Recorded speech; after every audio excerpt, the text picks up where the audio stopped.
मध्य प्रदेश में 18 से 21 वर्ष तक की आयु वाली महिलाओं को लाडली बहना योजना का लाभ नहीं मिलेगा, जिसे लेकर कांग्रेस विधायक निर्मला सप्रे ने कहा कि बीजेपी ने चुनाव के समय महिलाओं से वायदे कर उनका मत हासिल किया और अब महिलाओं को योजना के लाभ से वंचित किया जा रहा है। वहीं निर्मला ने कहा कि सदन में कांग्रेस विधायकों के साथ भी पक्षपात किया जा रहा है, जो न्याय औचित्य नहीं है। और विधायक निर्मला सप्रे से खास बातचीत की हमारे संवाददाता मोहम्मद ताहिर खान ने।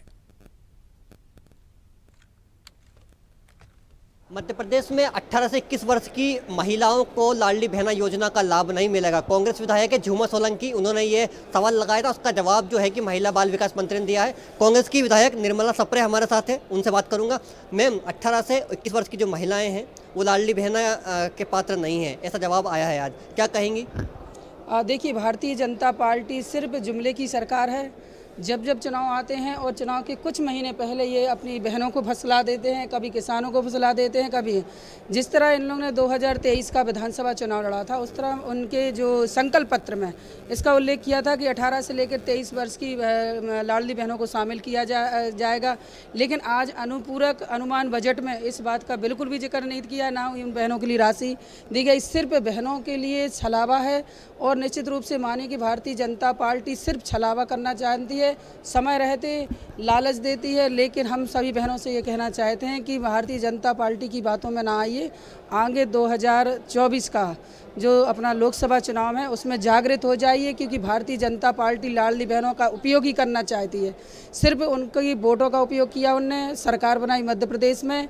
इस तरह हम बहनों से निवेदन करेंगे कि आप लोग आने वाले लोकसभा चुनाव में भारतीय जनता पार्टी को वोट ना देकर कांग्रेस को वोट करें। अनुपूरक बजट सदन में पेश किया गया, रखा था वित्त मंत्री ने, उसे कैसे देखती हैं, क्या चाहते थे और क्या नहीं हुआ? देखिए, अनुपूरक जो बजट है, एक्चुअली बजट लाने की आवश्यकता ही नहीं थी कि जितनी राशि 28,000 करोड़ की लगभग राशि अनुपूरक बजट में दी गई है, इससे ज़्यादा राशि तो सरकार के पास पहले ही से है। जहां मध्य प्रदेश पूरा की पूरा कर्ज में डूबा हुआ है, प्रति व्यक्ति के ऊपर कम से कम 55 से 60,000 रुपये का कर्ज है, और ऐसे में अनुपूरक बजट लाना और मध्य प्रदेश पर कर्ज लाना, ये तो बिल्कुल गलत बात है और इस बजट के खिलाफ हम हैं। दूसरा, हमारी बात ये भी कहना चाहती हूँ कि अभी तक जितने भी भारतीय जनता पार्टी के विधायक हैं उनसे 15 करोड़ के प्रस्ताव मांगे गए हैं, लेकिन कांग्रेस समर्पित विधायकों से प्रस्ताव नहीं मांगे गए हैं। इस पूरे के पूरे बजट में उन्हीं लोगों के काम पूरे होने, कांग्रेस के विधायकों के नहीं हो। इस प्रकार की दोगली जो नीति है, जहां ये कहते हैं कि हम सबका साथ सबका विकास की बात करते हैं, सदन में एक मत होने की बात करते हैं, लेकिन इन लोगों के मन में अब भी छल है। ये सिर्फ भारतीय जनता पार्टी के लिए ही प्रस्ताव मांगे गए हैं, इसका हम खुलकर विरोध करते हैं। बीना के लिए क्या कुछ अपने सवाल लगाए थे, क्या जवाब मिले?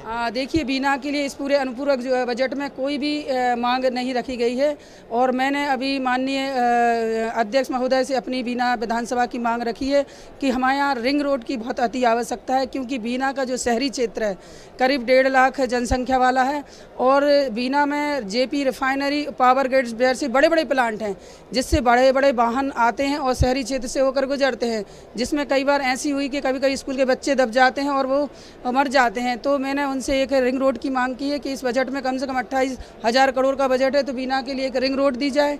दूसरा, बीना एक बहुत बड़ा जंक्शन भी है, और रिफाइनरी, जेपी पावर प्लांट जैसे बड़े बड़े उद्योग होने के नाते बहुत सारे मजदूर, बहुत सारे अधिकारी आते हैं, लेकिन वहाँ पर अभी भी शिक्षा के क्षेत्र में काफ़ी पिछड़ा हुआ है। तो मैंने उनके लिए एक मेडिकल कॉलेज की मांग की है। दूसरा, चूँकि बड़े बड़े उद्योग हैं, बड़े बड़े लोग आएंगे, जनसंख्या ज़्यादा बढ़ेगी उद्योगों की वजह से, तो निश्चित रूप से आप मानिए कि बीमार भी पड़ेंगे, तो हमने वहाँ 100 बिस्तर के अस्पताल की भी मांग करी। हाँ, तो ये कांग्रेस के विधायक है निर्मला सप्रे, बीना विधानसभा क्षेत्र से चुनकर आती हैं। उनका साफ तौर पर कहना है कि विधानसभा में कहीं ना कहीं मुख्यमंत्री कांग्रेस के विधायकों के साथ भेदभाव कर रहे हैं। उन्होंने लाडली बहना को लेकर भी सवाल खड़े किए कि चुनाव में वादे किए गए, लेकिन अब जो है कि अब उनको नहीं जोड़ा जा रहा, ये गलत बात है और लाडली बहनों के साथ चला हुआ है। कैमरा पर्सन शैलेंद्र रावत के साथ मोहम्मद ताहिर खान, स्वदेश न्यूज, भोपाल। ऐसी ही खबरों के लिए हमें लाइक करें, शेयर करें, फॉलो करें और यूट्यूब पर सब्सक्राइब करें और बेल आइकन दबाना ना भूलें। साथ ही ताजा अपडेट्स के लिए हमारी वेबसाइट swadesh live.com पर जरूर जाएं।